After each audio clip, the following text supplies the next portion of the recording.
Hello বন্ধুরা, সবাই কেমন আছো? দেখো আজকে আরেকটি নতুন ভিডিও নিয়ে আমি তোমাদের সাথে চলে এসেছি। এটা সকাল সকাল একটি ভিডিও করেছি, আমাদের বাড়ির ফুল গাছের একটি ভিডিও দেখিয়েছি তোমাদেরকে।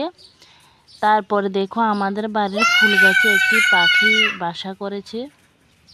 কি পাখি ঠিক জানি না, কিন্তু খুব সুন্দর লাগে পাখিগুলি একটি বাসা করেছে। তারপরে এখানে আমি আমার মেয়ের জন্য একটু টিফিন তৈরি করেছি।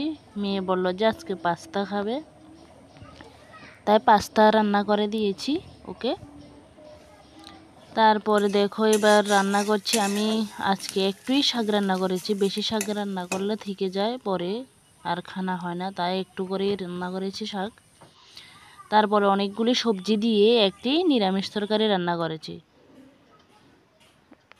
আজকে। দেখো এখানে কতগুলি কাঁচা লঙ্কা। তারপরে আমাদের বাড়িতে আজকে দেখো সকাল সকালে ল্যাব বানানোর কাজ চলছে, ল্যাব বানাচ্ছে।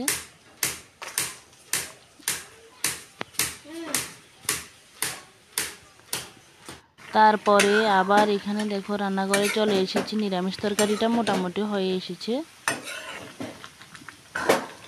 এবার আমি নামিয়ে নেব নিরামিষ তরকারিটা।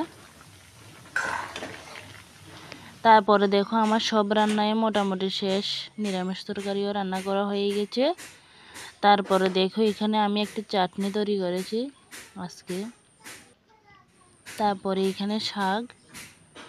ভিডিওটি কেমন লেগেছে অবশ্যই জানাবে তোমরা কমেন্টে। এদিকে দেখো আমাদের বাড়িতে এখনও ল্যাব বানানোর কাজ চলছে, অনেকক্ষণই লেগে গেছে তাদের ল্যাবটা বানিয়ে তৈরি করতে। তারা কলকাতা থেকে এসে ল্যাব বানায়। তারপরে এদিকে আমি স্নান টান সেরে দেখো এখানে পুজোর জন্য ছাদে গিয়ে ফুল পাচ্ছিলাম, তাই ভিডিওটি একটু তোমাদের সাথে শেয়ার করছি। আমাদের বাড়িতে অনেক ফুলে আছে, অনেক ধরনের ফুলে আছে বাড়িতে, খুবই ভালো লাগে অনেকগুলো ফুল দিয়ে পূজা দিতে। সবসময় অনেকগুলো ফুল হয়।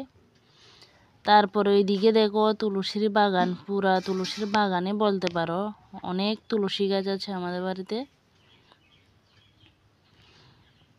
তুলসী গাছ থাকলে বাড়িতে নাকি অনেকই ভালো। আমাদের বাড়িতে তো পুরো তুলসীর বাগানে পুরো আছে অনেক তুলসী গাছ, চারিদিকে শুধু তুলসী গাছে আছে, অনেক তুলসী গাছে আছে আমাদের বাড়িতে। আজকের ভিডিওটি কেমন লেগেছে অবশ্যই তোমরা কমেন্টে জানাবে। তোমাদের সবাইকে অসংখ্য ধন্যবাদ আমার ভিডিওটি পুরোটা দেখার জন্য।